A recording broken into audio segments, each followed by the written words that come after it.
This is Inside the Mind Linebacker Edition. I'm here to help you see what goes on through a linebacker's head on a play-to-play basis. So putting it simple, we're going to be going over pre-snap, post-snap, and all sorts of different reads. We're just going to go play by play by play and show you the entire thought process. So let's get into it. Let's start by looking through the eyes of Sonny Styles, number 0 here. Before the play even starts, what am I thinking pre-snap? Well, what's the situation? It's 3rd and short, so it's likely a run here. Now, let's set the front. Turns out we don't have to. It's a penny front, 5 down, so we don't have to say anything. Now, what's the picture that I'm getting here?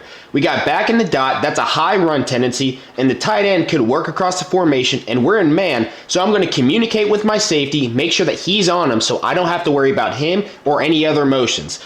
My attention is on the running back, that's my man, that's where my eyes are glued at. Now, where's my fit? It's a penny front, so the edges are set, the 3 techs are in the B gaps, and I'm playing off the nose guard in one of these A gaps. Alright, the ball snapped, what's happening? I'm getting downhill run action, the guard and center are working to combo me, but the nose guard does a good job lagging and holds strong in that A gap. So that A gap is closed, so I decide to hit this front side A gap hard, the running back falls back, I have great feet on contact, I stonewall him, 4th down. Let's go with another run play through Sonny Styles again. Now it's another penny front, so nothing I need to do as far as calls. That's one less thing on my plate. But let me take a picture of this formation on the interior. Are there any clues? I see that the back and the tight end are on the same side.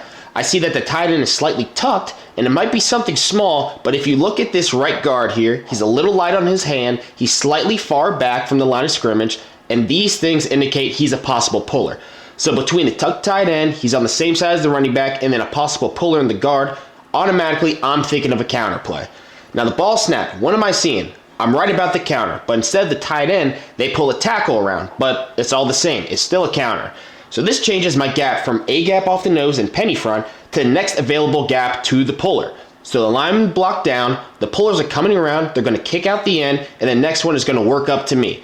But instead of staying back and letting him gain momentum, I'm going to meet him at the line and I'm going to stone his ass. This way, I don't need to worry about spilling the blocker, containing him.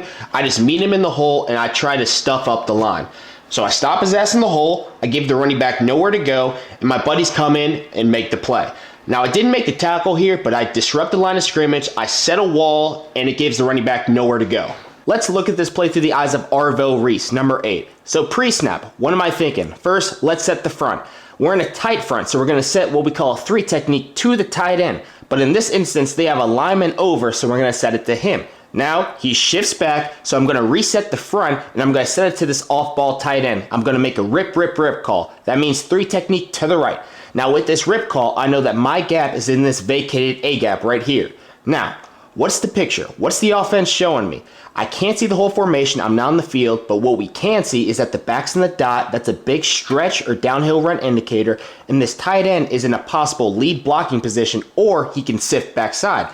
I have to know this. If he can sift backside, depending on what defense I'm in, I might have certain gap change rules, but here, I don't think that matters right now. So, who can block me? If it's run my way, I likely am going to have the guard and center work a combo block up to me. Okay, ball snapped, I see that as stretch run action, but the center is working wide and he's working to the safety that's right next to me. This makes my A gap very cloudy, so instead of just burying my head in there and wasting myself, I'm going to pace it a little bit. I'm going to be able to play this gap if it opens up again, or I can just play off the running back if he cuts inside, outside, wherever he goes. So he cuts back, so I end up stacking back to the ball, and then I make the tackle for no gain. My initial fit was in that A gap, but since it was so cloudy and it was just taken up by bodies, I gap and a half it, and I work back to the running back, and I make the play. Let's finish this thing off with a coverage play looking at Sonny Styles down here on the line of scrimmage. First off, what play are we in? We're running a cover 3, but we're also showing some pressure.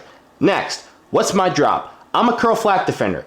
This means, to put it simply, I'm in charge of an area on the outside of the field right around this numbers area from 8 to 10 yards. Now I'm also showing pressure. I'm in the line of scrimmage. So do I have to bail a little early because my coverage is priority and I want to make sure that I don't vacate my area with some wide receivers just running hauling ass right around there?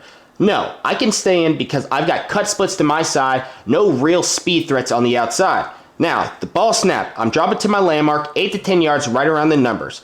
Next thought, what routes am I getting? It looks like I'm getting switch verticals from the receiver and the tight end. As a curl flat defender, I want to help my corner who looks like he's getting 2 deep routes right in his area. So I'm going to drop deep, I'm going to get under this outside vertical and force them to check it down. The receiver and the tight end end up curling it up at the sticks instead around that first down marker. So I'm going to hinge back, come inside, and guard my curl flat area.